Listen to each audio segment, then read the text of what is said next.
আসসালামু আলাইকুম ওয়া রাহমাতুল্লাহি ওয়া বারাকাতুহু। আজকের রেসিপি আলু দিয়ে মুরগির মাংস রান্না। এর জন্য প্রথমে মুরগির মাংসটাকে পাতিলেবুর রস দিয়ে 10 থেকে 15 মিনিটের জন্য রেখে দেবো, ম্যারিনেট করে রেখে দেবো।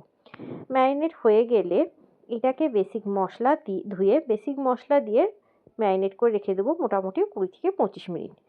অপরদিকে একটা কুকার চাপিয়ে দিয়েছি আলুটাকে সেদ্ধ করার জন্য।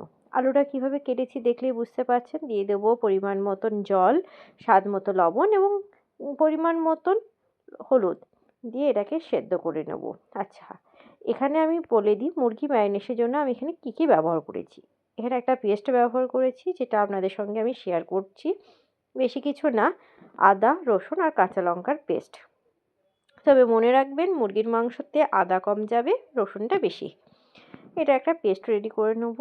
পেস্ট রেডি করে বেসিক মশলা যেমন হলুদের পাউডার, লঙ্কার পাউডার, জিরে পাউডার, গোলমরিচের পাউডার দিয়ে এটাকে ম্যারিনেট করে রেখে দেবো 10 থেকে 15 মিনিট। কোনো কারণের জন্য আমার ওটা শ্যুট করা হয়নি, ওটা স্কিপ হয়ে গেছে, তার জন্য দুঃখিত। অপরদিকে আলু সেদ্ধ হয়ে গেছে আর ওটাকে সাইড করে নিয়েছি। প্যান চাপিয়ে দিয়েছি, প্যান বা কড়াই চাপিয়ে দিয়েছি। জলটা শুষে গেলে দিয়ে দেবো পরিমাণ মতন তেল। তেলে দিয়ে দেবো সামান্য পরিমাণে হলুদ এবং সামান্য পরিমাণে লবণ দিয়ে তেলে মিক্সড করে নেব। তেলটা গরম হয়ে এসছে, দিয়ে দেবো সেদ্ধ করে রাখা আলুগুলোকে দিয়ে ভালো করে ভেজে তুলে নেব। মুরগির মাংসতে আলু দিলে অবশ্যই মুরগির মাংসটা একটু ভেজে তারপর দেবেন, ব্রাউন কালার করে। এতে খেতে ও দেখতে দুটোই কিন্তু খুব সুন্দর হয়।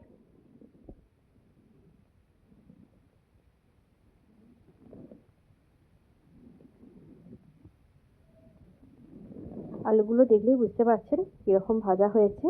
এবার এগুলোকে আমরা তুলে নেব। আচ্ছা, এখানে আলুটা আমি সেদ্ধ করে নিয়েছি এজন্য যাতে আমার অল্প সময়ের মধ্যে মুরগির মাংসটা খুব তাড়াতাড়ি রান্নাটা হয়ে যায়, বেশি টাইম বা সময় যেন না লাগে। তুলে নিয়েছি। এবার ওই যে তেলটা থাকলো সেই তেলে দিয়ে দেবো পেঁয়াজ। আমি কিন্তু এক্সট্রা কোনো তেল ইউজ করছি না, ওই তেলের মধ্যে দিয়ে দেবো পেঁয়াজটাকে ভালো করে নাড়াচাড়া করে নেবো। নাড়াচাড়া করে নিয়ে এতে দিয়ে দেবো টমেটো কুচি। হালকা ব্রাউন কালার আসলে টমেটো কুচি দিয়ে দিলাম। টমেটোগুলো যেরকম খুশি আপনার ইচ্ছে মতন টুকরো করে নিলেই হলো। এটাকে একটু নাড়াচাড়া করে এতে থেকে যখন জল বেরিয়ে আসবে তখনই দিয়ে দেবো ক্যাপসিকামের টুকরো।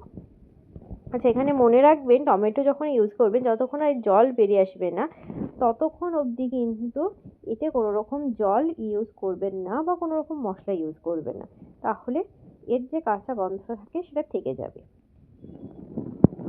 এর যখন পুরোপুরি জল ছেড়ে আসলো তখন এতে সামান্য পরিমাণ করে জল দিয়ে এটাকে ভালো করে নাড়াচাড়া করে নেব।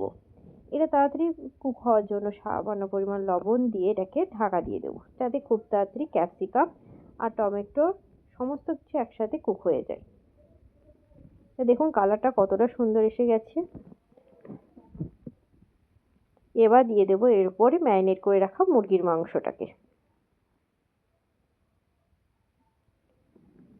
মুরগির মাংসটাকে দিয়ে এটাকে ভালো করে কষে নেব।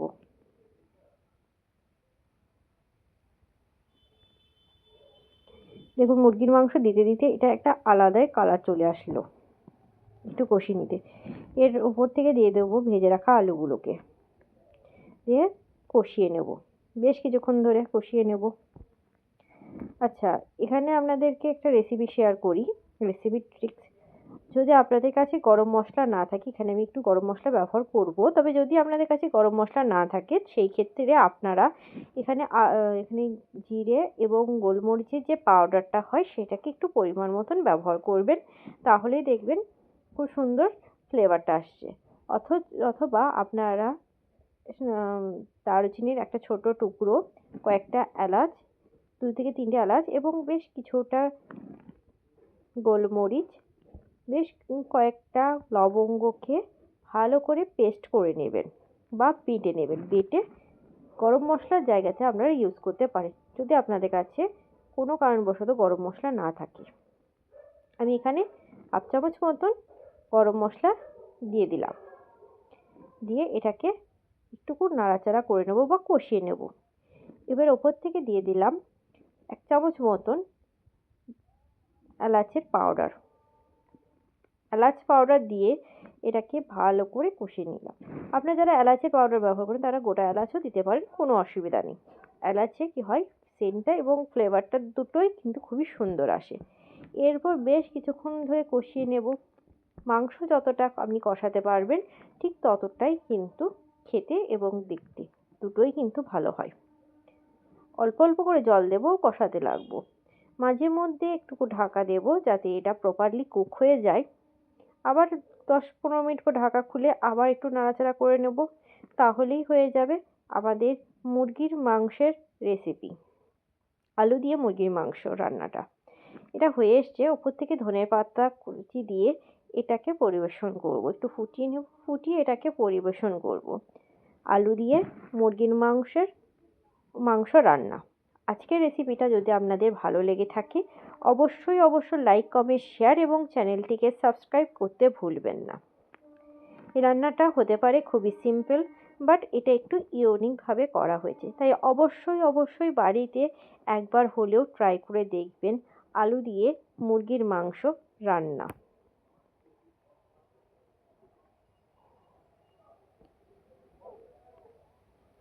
গরম গরম ভাত কিংবা গরম গরম রুটি পরোটার সঙ্গে পরিবেশন করলেই দারুণ হবে বা দারুণ লাগবে।